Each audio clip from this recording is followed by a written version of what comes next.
We've been saying that this man has complete disdain for anything sacred whatsoever. I think it's hard to feel happy about little things in your life when all of this around us is going on. Because he is not the king of the world, he's not the king of all of our lives. It's ridiculous. It feels like a slap in the face. Not that I ever thought they were doing this for any humanitarian purposes. That he's basically, Trump is making a mockery of Christians on their holy day. Hello, everyone. Welcome to Washed Up. This is episode 46. I'm Colin. This is Abby. We're here in Washington, D.C. to deliver the weekly news so you don't have to listen to the legacy media that your grandparents do.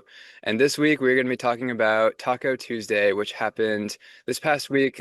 Basically, Trump threatened to eliminate Iran, and we have some thoughts about that. Many, many thoughts. It is currently April 11th, and Trump decided to go on X and spew some words that I don't think anyone is a fan of. First, it was his post on Easter Sunday talking about power plant and bridge day. Um, not, I have the tweet pulled up right here, talking about that there will be nothing like it. Opening the F up on the straight, talking about killing, hell, just like not the best look on, especially on Easter too. And then the second post that he made was on Tuesday where he threatened genocide. Yeah. Yeah, exactly. I've also been keeping track of his tweets. There's been so many of them, it's been hard to keep up with it. But basically, on Tuesday, he said, "A whole civilization will die tonight, never to be brought back again. I don't want that to happen, but it probably will. However, now that we have complete and total regime change, where different, smarter, and less radicalized minds prevail, maybe something revolutionarily wonderful can happen. Who knows?" And truly, I think it all summarized with when he says "who knows," because I think he's reveling in the fact that he's the only one that knows, and the rest of America is basically on the edge of their seat. All day Tuesday, I think many of us were having a very difficult time. I was texting so many people I knew, just being like, "What do you think about this?" Personally, I was having a hard time getting any work done that day because I was like just full of dread, honestly. Yeah, seeing that post on Tuesday, like you said, full of dread. We were texting about it. I was texting so many people who are also like not in DC. I think that sometimes it feels even more villain-like or closer because we're here. I don't remember if I was telling you about that, Colin, or like different friends who don't live here, but it feels very like we're these just characters that have to be here and there's all this happening and it feels like there's nothing you could do about it. And I mean, the only release that I feel like I get is getting to record and talk to people who are listening here on Washed Up, if that even reaches anyone.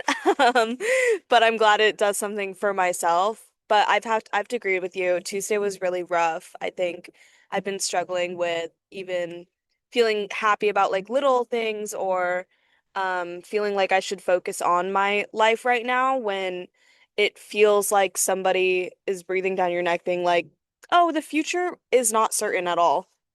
Yeah, I think the word that you texted on me on Tuesday was dystopian. Like it feels like we're living in this kind of like apocalyptic narrative right before the calamity hits. And to your point too, I was also texting with my sister who lives in Florida, and she was talking about how like, it's times like these that really make her want to get into doomsday prepping. And I was like, that's great for you, and you totally should. I support that. However, for me, like doomsday prepping wouldn't make any sense because I live on ground zero. So if anything happens, like I'm a goner immediately. Slash, my plan is if there's ever like a nuke incoming or we're going to be targeted, my plan is to basically just start running east as fast as I can and try to make it outside of DC before anything hits. But like the fact that we have to even think like that is insane. I don't obviously enjoy spending my time thinking about what would I do if there was an impending nuclear attack. I've also texted with my friends who are like in defense and said, "Hey, do you think that DC is more or less safe than your average place?" What do they Because say? They mixed can't mixed disclose or bag.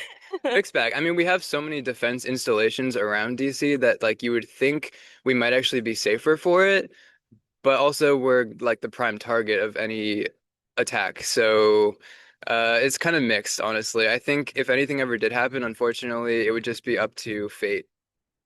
And to your point, that's exactly what's so frustrating about it is like we like, I think as human beings, it's healthy to feel like we have a sense of agency or control over our own lives. And that's what's being robbed from us when one person is the one calling all the shots and doing so over tweet, essentially. Who knows? Like you said, that part is really the lingering aspect of like who Trump is as a person. He loves having control over what's going to happen, over people's opinions about him and lifting him up and the people around him.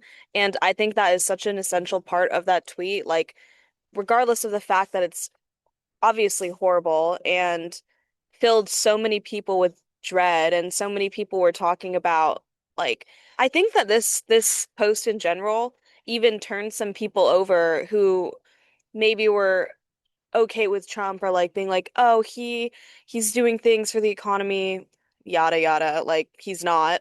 Um, but to that point too, there was Oh, he's doing Republican things. He's making the price of gas go over $4 for all of us. not the things that we want. But yeah, like people on X were calling him out over that and Republicans too, which I think is a good sign. I think I've always said that the change has to come from the inside out. And I mean, you have X, you saw it firsthand. I was like kind of looking it up I because I refuse to get it still. And Yeah, hold the line there. Don't do it. Don't do it. Colin is our ex correspondent between the two of us. So, yeah, some Republicans were calling in the 25th Amendment. Do you want to talk a little bit about that? Sure, yeah. Marjorie Taylor Greene immediately was calling for the 25th Amendment. Alex Jones was basically just saying Trump was a madman. Tucker Carlson on after the Easter Sunday tweet that Trump had, Tucker put out a whole video saying like this is very unchristian, that he's basically Trump is making a mockery of Christians on their holy day. Carlson even went as far as to say that we should have seen this coming when at the inauguration, Trump didn't put his hand on the Bible. And Carlson was saying that this was a clear early indicator that Trump not just didn't care about the Bible, but he also had some disdain or apathy toward it. I think Tucker's a little late to the game. We on Washed Up called that out immediately after the inauguration. Just go We've back, been play saying the tape. that. We've been saying that this man has complete disdain for anything sacred whatsoever. So glad that Carlson is finally on board with that. But yeah, Trump then turned on all of the Republicans who were turning on him, as he's so apt to do, and he put out a follow-up tweet early, mid to late last week, calling out Carlson, Candace Owens, Megyn Kelly, and Alex Jones, I believe, in quick order. What has Megyn Kelly been saying about everything that's been going on? So Megyn Kelly is very anti this war. She's kind of changed her tune on it ever since, honestly, last summer when they bombed Iran with Operation Midnight Hammer for the first time. Charlie Kirk was also at the White House allegedly lobbying Trump, saying, "Hey, young people don't want this war. Don't do it. It's just going to be a repeat of It feels like past." having to like baby someone. They're like, please don't do this. Yeah, and you know he loves that. So, Yeah. but so Megyn Kelly also joined on and said that during her Fox time in the early like 2010s, basically, that they were always told to just hold the line, only stick to the narrative of pro-war, pro-troops, pro-military. But then since she's left Fox, she's kind of had this awakening in a way of, we're spending our taxpayer money, that's not very conservative, to go and fight these wars. We're sending our sons. She has children who are, a bit like older teenage years, and so I think it's very concerning to her to think that there could be a draft or they could be put in harm's way because of the decisions of one egomaniac man. Yeah, I'm really glad to see people turning on him.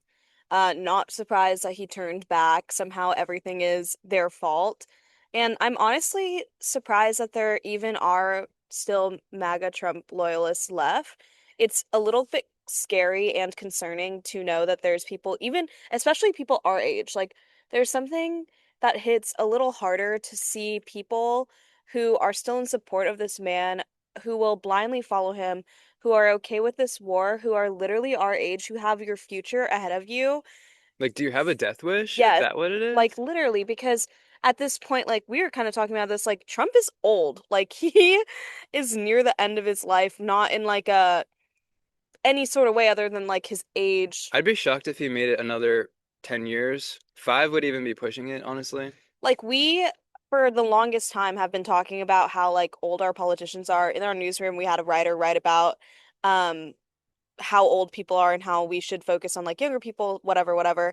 So I don't think this is a new thing. This is a very similar concern that we had with Biden as well, in terms of like mental decline and age Yep. and ability to make decisions that impact all these people, especially young people like us. Yeah, the Tuesday tweet about ending a whole civilization felt very similar to watching that debate between Biden and Trump back in June of 2024, when essentially Biden imploded on stage, and that was the beginning of the end of his second run for president, eventually culminating in him dropping out. And, it felt very much like that, where it was like this turning point of the emperor has no clothes. We can see what is happening, and they can try to dress it up and pretend for as long as they want. But basically, it feels like the American population sees plainly that this person is not in control of the situation or their own faculties, and that discredits them from continuing to lead and run the country. And that's why, again, people were calling for the 25th Amendment. I'm curious, what do you know of the 25th Amendment and just kind of how it works? Do you think that that's something we should be looking at? I I think that we should look at anything that could possibly stop Trump from what he's going to do or like what his plans are right now. I definitely think it's something that we should look into, especially because so many people are calling for it. Um, have you seen like their specific like have people been tweeting like specific examples of why or um their reasoning as to tweeting about it? Not so much on Twitter, but I've been reading a lot of commentary about it, and it's a very tricky business because the 25th Amendment has to be initiated by members of the cabinet slash the vice president, and it came about in the aftermath of Kennedy's assassination, where there was a lot of questions about, transitions of power in the event that the president is suddenly incapacitated. And my understanding is that the 25th Amendment was focused around basically if a president is so incompetent that they're not even conscious, essentially, like if they cannot continue in their role at all. So would they I'm thinking of in this hypothetical scenario, would if enacting the 25th Amendment, would that mean like, because obviously Trump is still alive, would that mean that they're attacking like more of his mental decline or like his crate like I don't know how they would phrase it in a way if he's mentally still there, physically still there, in a way that would like work with what we I have. believe the wording of it is similar to unable to carry out the duties of the office. Okay. So that could be very subjective, but also again, I think it was more intended as like a last resort if let's say a president is undergoing like a surgery and he can't like he doesn't wake up from it or something like that and he's in a coma or whatever. I think that was more the intent behind it because it is a very serious business to call for the 25th Amendment. Given that the president is democratically elected, it would be very anti-democratic. It could lead to potentially even like inside coups if we just had the vice president using it, invoking it left and right. Yeah. I don't think that's what's happening. If that was to happen now, if they invoked the 25th Amendment, I would understand why. Like threatening a nuclear holocaust on an entire million-year-old civilization, or several 100,000-year-old civilization, that's a huge problem. So I would consider that outside of the duties of the president, Yeah. personally. I think going back to this post as well, Trump does this thing where he will go super extreme in hopes that whoever he's threatening or whoever is pushing his buttons will step down. I think he has a really big pattern of this, and I think that the retrieving of the kernel also like really made him feel this like intense like power trip like right before like all of this happening. So he's like, we're untouchable right now, and like he has this like winning, winning, winning rhetoric. And that I think to look on some side of like, oh, is this going to happen? Is this not? Like, it's obviously very disappointing and very horrible to see him say these words, but it's I've been trying to think about it in my mind as like, is this something that we should fully be like, oh my God, this is happening tomorrow? Or is it a tactic he's using to Exactly. scare the enemy to the point where they give in? Which Well, doesn't give him any grace on this on the fact that like he said these things. They're still horrible and disgusting, right. but Two things about that. First of all, they Iran did not end up giving in. They doubled down, and then yeah. they came up with a ceasefire plan that was very loose and very tenuous, and arguably has not held even in the past week. So if Trump's intent was to scare them into submission, that failed. Also, the people who he's scaring the most is arguably, well, yes, the people on the ground in Iran and other Middle Eastern countries fearing that they're imminently about to get struck or killed, but also like we as the American people feel that also. Again, how many people were we texting on Tuesday just saying, "Hey, like, are you seeing this the same way that I am? Don't you think this is kind of crossing a line that has never been crossed before?" Even escalating into that rhetoric of what we were talking about, of talking about what would we do in the event of a nuclear strike. There was not one person that I texted who wasn't deeply disturbed and scared on that Tuesday about this.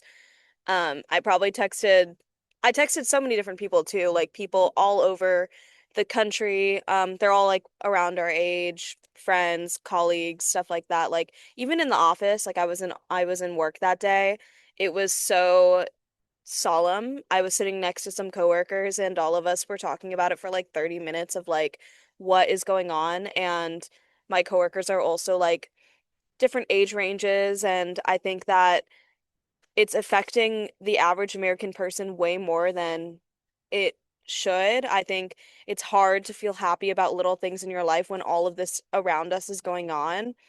Yeah, like I don't know. I was very happy I got drawn for the Olympics, so I'm going to try to purchase tickets, but this like drop of happiness was very tainted by everything that's going on and like I think we need to remember that we're still allowed to enjoy our lives because we do have futures and we are able to look forward to things without letting everything ruin it right now. Be Like, corrupted by one man because that's what he wants at the end of the day, isn't it? yeah. He wants that sense of control. And yeah. Sorry, you go ahead. Yeah, and I don't know. I think that there's something very cynical about the times right now. Like Colin and I, if you read our texts right now, they're pretty depressing. Like every day we've been like this, I don't know how to carry on in terms of like work and I don't know what to do because it feels very trivial, but like I don't think that we should take our lives and make it seem anything less than it is right now because this man is trying to control everything in terms of our futures. Like this is about our futures and about young Americans' futures and everyone, honestly. Yeah, exactly. I would say so. The question right now is what can we do about it? Honestly, I think the best thing we can do is continue to hope and continue to plan for the future. Look beyond this president at what is going to be the next 40 plus years of our life.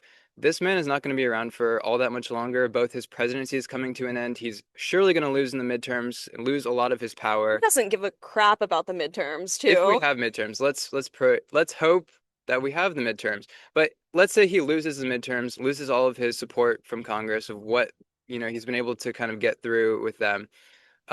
We need to start looking at what's going to be beyond Trump because he is not the king of the world. He's not the king of all of our lives, and he's not going to be around that much longer. So honestly, hope is our best form of resistance right now, and planning for the future.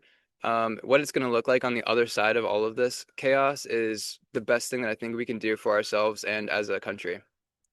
Very well said. I think going back to a little bit about Trump in the midterms, too, is the way that this man is acting, too, is so like Erratic. exactly. He doesn't care about the future at all because somebody in his position wouldn't be acting this way if he cared at all about like JD Vance's, I don't know, career or whatever, or the Republican Party. Like I'm very, very excited for when the midterms happen to see the tide change. Speaking of it, looks like Trump or someone else very important is currently flying over. There's five helicopters. They're literally flying above right now. I don't know if you could see it. Wait, what the heck is happening? Let's hope that nothing is literally actively unfolding right now as we're speaking. But it looks like they're flying right over where the White House is. It looks like our own helicopters, so that's good news. If anyone can see that on the I don't know if you shot, guys can see that. I'm taking photo and video right now. they're flying like right over the Capitol now. Or if the audio even picked up how intense that was when they flew over. Yeah, nothing in the news right now. But like I said, like in terms of being antsy and on the edge of your seat, it's like it's shit like that that, doesn't happen every single day. I when you see something like that, it makes you wonder, like, is all good right now, or should I be like hunkering down in a basement somewhere, praying that it's not the end? And that's what I'm saying when I say like it feels so extra dystopian to be in DC when this man is in your backyard. We've said it before, I'll say it a million times over, but like that is insane. Yeah. So you were kind of touching on this idea of something I wanted to hit on too, which is the aging narcissist and someone who has lived their life in a very narcissistic way for almost 80 years now, doesn't know any other way of being, doesn't know how to take other people into consideration, was never taught compassion or empathy or any of this. When someone is at the end of their life and they've turned so many people against them through their actions and basically burned every single bridge that they had, because they would rather burn a bridge in a dramatic way that gets them attention than to basically maintain stability and go quietly into the night. So I think that's what we're seeing is we're seeing a narcissistic person lashing out at knowing they're at the end of their life and they would almost rather take us all down with them rather than go quietly into the night. Or at least Yes. that's the worry. That's my working theory right now of what he's doing. I also think he's being controlled by various different actors from Netanyahu. exactly Lindsey Graham, Yeah. Mark Levin, Laura Loomer, the usual villains. But but also, don't you think like they are probably dealing with him in the most, I guess like I don't want to say that this is a good thing, strategic way, because I feel like Trump's behavior and Trump's personality, like I mean you would know better than me about like how narcissists behave and like stuff like because of your psychology background. Um, do you think how do you think people around him are supposed to behave and act when he is, like you said, like very erratic, very like controlling and doesn't care about anyone besides himself in terms of the aging narcissist like trope that you just explained? Well, at some point, someone's got to usurp him, and I think the best positioned person to do that again would be Vance, was his own cabinet. I've heard people argue that too, with especially Tulsi Gabbard, because she disagrees with him very vehemently, or has in the past, about Iran, and has been very vocal against ever getting into war with Iran. So now that we find ourselves in a war with Iran, you would think Gabbard would be more vocal about it, but she hasn't been. She's been very quiet.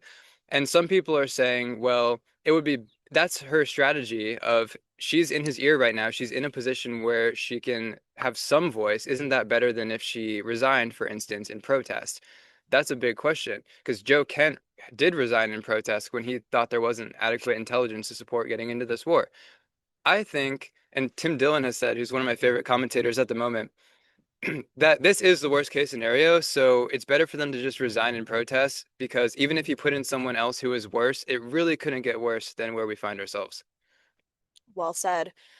Do you think I think that also part of it is maybe Gabbard staying quiet or like not making a scene too, because obviously we're seeing this pattern of Trump getting rid of his cabinet members and the two that he's gotten rid of are female Christine, Pam and Bondi. they're both women. Maybe there's like a pattern coming up right now of like he's looking for an excuse to get rid of her and she's maybe playing the strategic role of let me like be quiet, let me like whisper in Trump's ear and let him know like that I'm still loyal to him, yada yada.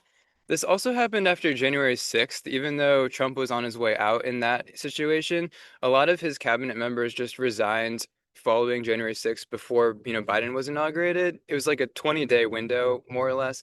But they were deciding to resign anyway in protest of how much they disliked what happened on January 6th. So I think something similar should take place right now. Although I do understand the argument of if you're there in the cabinet, you might as well stick on for the ride. If you can have some amount of influence, try. Some of them I think are trying. Vance is trying. Vance is trying to broker peace in Pakistan, and he's been very much involved on trying to negotiate that peace. despite basically Trump's best attempts to scuttle it and Netanyahu's best attempts to scuttle it by breaking the terms of the ceasefire deal by continuing to attack Lebanon, even though that was a point in the ceasefire deal. Yeah, and some cabinet members are not doing so, or people in Trump's corner are also being emboldened to talk about these things in not the best way, such as Pete Hegseth. I feel like he's been very bloodthirsty recently, talking about dominating the sky and whatnot. Bombing them back to the Stone Age was another one, Hmm. which is really funny because I remember one of the reasons that we supposedly got into this war was to liberate the people of Iran. So now saying that we're going to bomb them back to the Stone Age, doesn't that kind of fly in the face of that goal a little bit?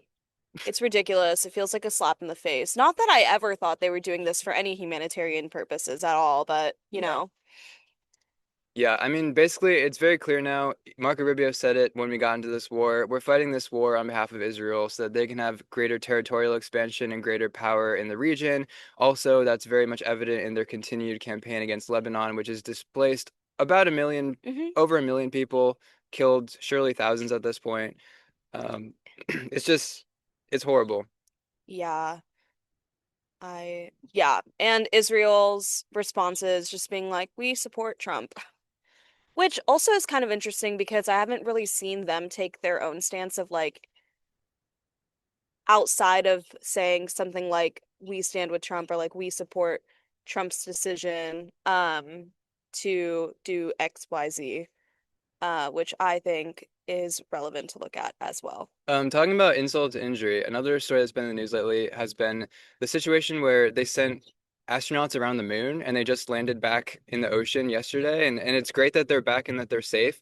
But I don't know if anyone else felt this way. I felt like that was a little bit tone deaf to be sending astronauts around the moon right now. Feels like a distraction. When, again, we're in this war with Iran right now that's spending billions of dollars a day, and they just requested, I think it was around 200 billion more to continue fighting this on an ongoing basis.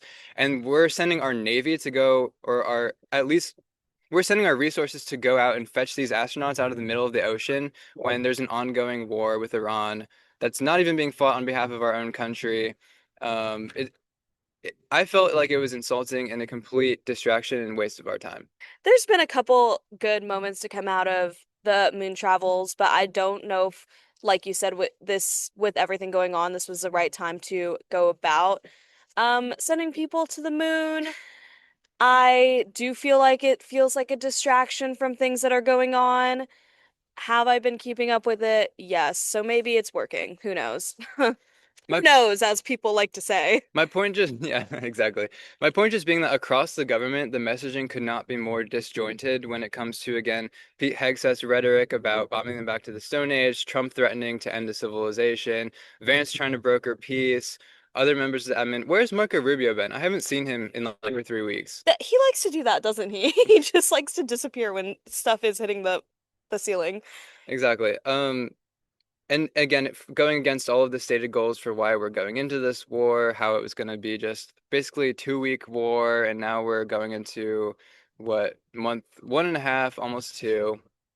Yeah. So good times. Great times. I think that everyone's feeling a little bit of news fatigue in that sense too. I've definitely been feeling a lot of war fatigue in looking at coverage and listening to all these different types of analysis of what's happening. So for the people who have made it to the end of our episode, thank you for listening. We try to take a little bit of a different approach on it and not talk too much policy because we'll let the experts do that and we'll talk about what we know. Um, We'll talk about what we're seeing on the ground, including that literal helicopter flyover that happened in the middle of this episode. And as everyone can see, we're on the roof right now, so it's a little bit windy and chaotic. But honestly, that's a great metaphor. for what's going on right now. Exactly. We just wanted our environment to give what's going on the inside and also what's happening in DC right now. This entire episode is a form of performance art, actually. Yeah, We're- very authentic, as you can see. Oh God. So in terms of where does this leave us now? Um, the Strait of Hormuz is apparently closed again because despite the ceasefire that they struck between Iran and the US as of Tuesday, um, despite all of that, again, Israel continuing to bomb Lebanon, Iran said that that violates the ceasefire, so then they closed the Strait of Hormuz again. And as we've said, you've already seen this being reflected in the oil prices. It's going to continue to be reflected in the oil prices moving forward as, again, people have been betting on or, you know, investing in oil futures, and so it's about to catch up to us in a big way. Yeah, let me just say I'm thankful that I'm not driving a car right now. True that. Anyways, have anything else to say this week? Oh, so much, but I think I think that's all I got in me for today.